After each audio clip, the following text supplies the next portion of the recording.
exact same thing.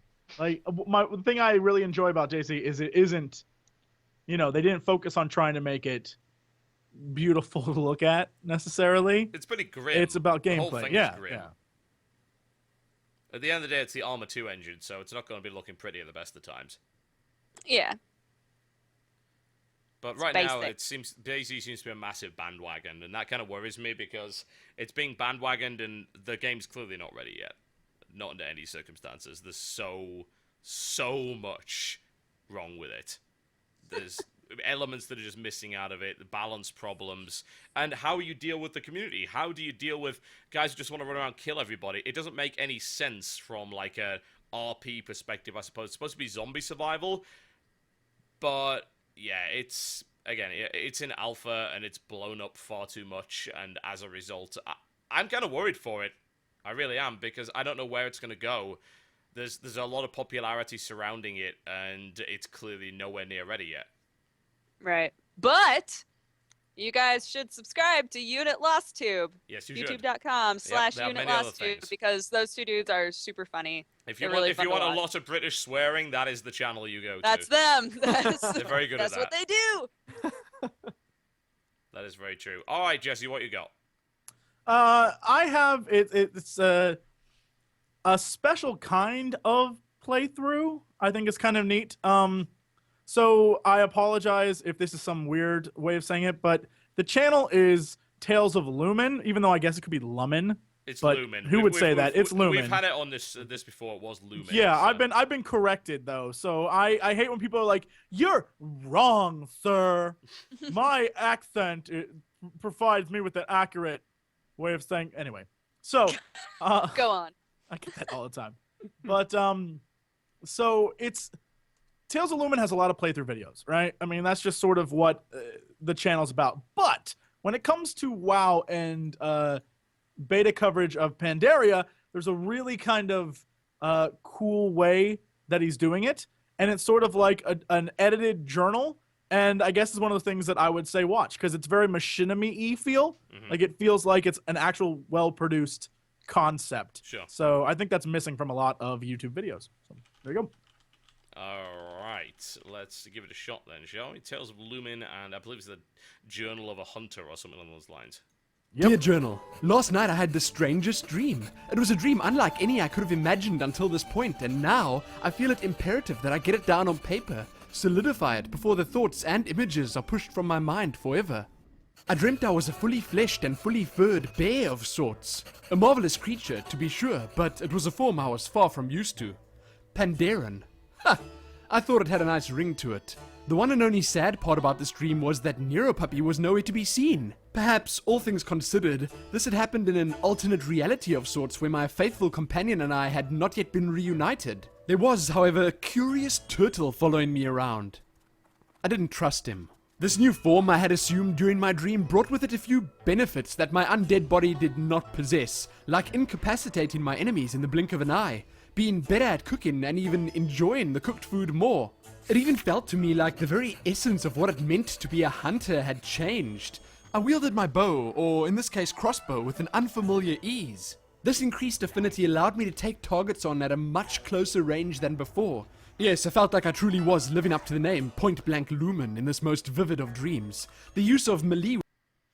And there we go. Once again, not one of those people you can stop talking. It's just like middle of sentence cut off. There we go.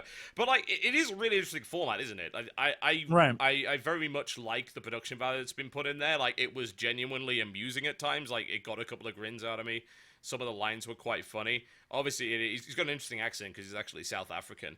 But yeah, I love that format, and it's much, much better than just, hey guys, welcome to Let's Play WoW number 47.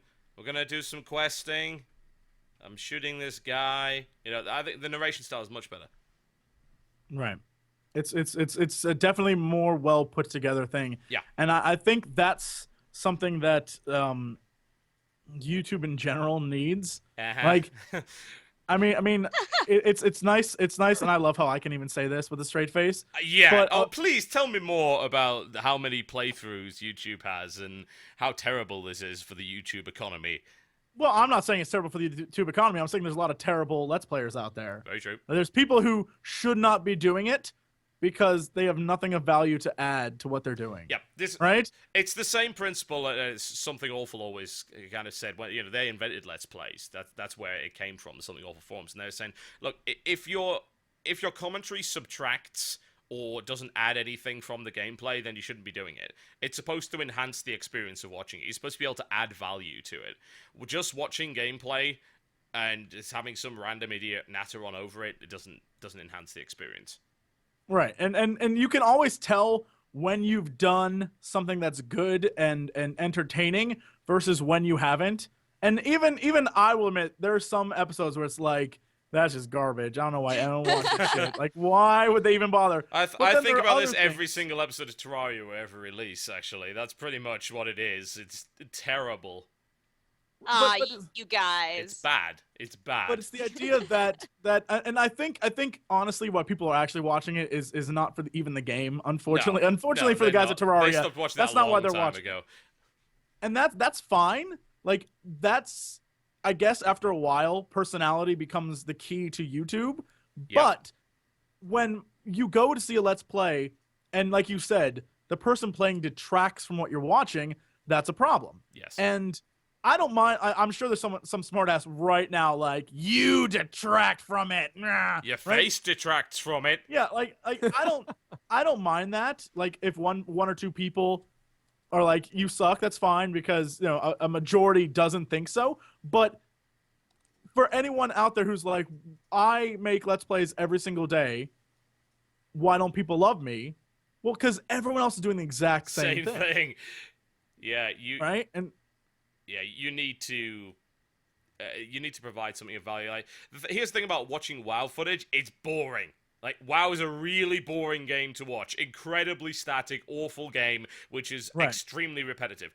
This is why, if you do what he did just there, you take boring gameplay and turn it into something that actually has a story. You are implying a story, some kind of tale is there. You are adding value to the content. You are using the game to create content rather than the game being the sole generator of said content, which is a much better way of doing things. It's creative, it's interesting. So, yeah, I'm a fan of that. Let's see more of that stuff. right, I think that's why it's so good, because it's a creative way of showing what's new without making it boring as hell. Yeah. Right? I mean, that's, yeah. So, Exactly. continue. All right, Completionist, you have a video for us, last but by no means least, so kick it off. Yeah, so this is Hasty. He does lots of gameplay footage and Let's Plays and that kind of stuff. But one thing I really like about this is for Guild Wars 2. I'm not really a big MMO guy, but I'm starting to get ready for Guild Wars 2 because it looks amazing. And I'm really meticulous on explanation to making it personable, like really understanding what's being presented. And he does a really great job at explaining the Ranger class and kind of showing the benefits of of using armor and gear and what eventually is going to roll into what the Ranger will be when the game comes out. All right, let's take a look. Hasty Views, Guild Wars 2 Ranger class.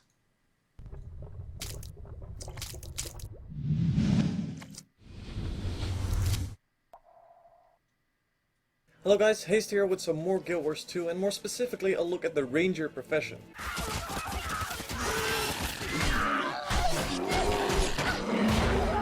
The Ranger is one of the few classes that can actually use a longbow and is always accompanied by his pet, a loyal animal companion. And although he is certainly a master of range combat, you should definitely not write him off when it comes to melee either.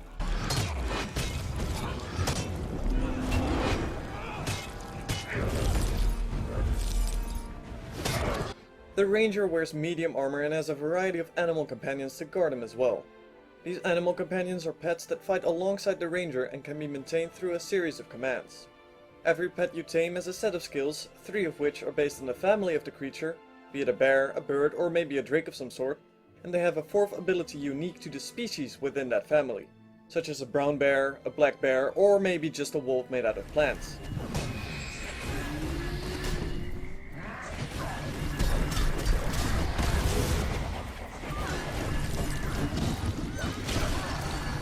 However, the ranger doesn't have to rely merely on his weaponry and pets, he also has a variety of traps, survival skills and nature magic to his disposal that mostly come in the form of guardian spirits. These spirits influence the area around them and are by default immobile, but through certain traits can actually gain the ability to follow you around, basically turning you into a mobile buff machine.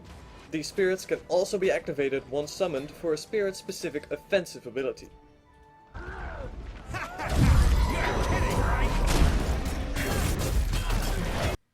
And there you go, a little clip of that one right there. Hasty views on Guild Wars 2 Ranger class. Really nicely put together, informative content. Yeah. Slick. I was just gonna say. Really slick. Yeah, I felt like everything that was explained was very, here's what it is, here's where it is, here's how to understand what's going on. Like, totally understandable. And there was a point to it too. Like, you know, people can, when you explain something to someone, it kind of drags on. But he was really like, this is the point. This is what this does. It's concise. Yeah. Yeah, exactly. Yeah. And taking the time to like circle areas and be like, right here is this thing, over here is this other thing. That's always helpful. Yeah, serious amount of effort. It's like, people keep asking me, oh, why don't you make Guild Wars 2 videos anymore? Well, one, because I keep missing the closed beta weekends, because they're like on MLG and stuff like that. It's like, I can't make content better than this guy, and I don't have the time to anyway, so what's the hell's the point? Might as well just go watch him instead. Isn't it? I wanna add something, and this may just be in Guild Wars 2 in general. I think opinion on that game, especially mine, has changed drastically. Yeah? Like, I'm convinced it's because of who and what I chose to play my first time through. I think I'm willing to say the Norn starting area is really boring. Because I played in this last beta weekend, I played the human starting area, played as an engineer. That was so much fun. Really? Engineer as a concept is terrific. And then the human starting area is really entertaining. Engineer is super flexible, like, because you have all of these different packs of gear, bundles they're called, and you can completely change the way your class works as a result of having all of these different things. It's pretty wonderful, actually. Yeah, I mean, you basically, every other class has like all these weapon selections. You essentially get 2 pistols, a rifle, and one other thing. I can't remember what it is right now, but like that's it. And then you get this option to switch out backpacks. And the backpacks can be grenades or landmines, or you can drop turrets. Flamethrower. Yeah, the medigun, that's fun. The medigun's really You can great. drop packs of like healing things for people. The class is so diverse, and so like all the abilities are so ridiculously fun to use. And then set that as a human in the human world with the city and the storyline. It's really well put together. Like, it increased my enjoyment of that game in a weekend by like 1,000%. Meanwhile, they still give you your old characters. I went back and tried to play my Norn Ranger and was bored in like 15 minutes. Oh. I think it comes down to class preference and priority and what you think is fun, because it was like 2 different games for me entirely. It was like Ranger seemed old school, like this is the way it used to be, and Engineer felt so new and like refreshing. I'm impressed. So hopefully more good things to come. We'll see. Yay, positivity of the TGS podcast. I'm so happy. We're all such negative Nancy's. Pretty much. That's what we're good at. That's what we're paid for. It is what we're good at. It is, indeed. Well, you can check out all of the channels that we've just mentioned in the description below this video if you happen to be watching this on YouTube. If you're not watching this on YouTube and you are listening to the live stream, then you best be paying attention, because we did tell you where to go, you just weren't watching. Oh, well, never mind. Right, we are about done and wrapped up for today's Game Station podcast, ladies and gentlemen. Once again, apologies for the live stream issues that are... I have to assume related to my internet connection. I'll be trying to work on that over the next week or so, because I would like to stream again properly. Okay, well, there's one more thing we do have to do, which is to plug our own stuff and get you to go view it. So, Completionist, what have you got coming up? I got a lot of stuff coming up this week. For those of you guys who don't know what I do, I play games 100% through, and I review them kind of like AVG and JonTron style, if you had to compare myself to someone.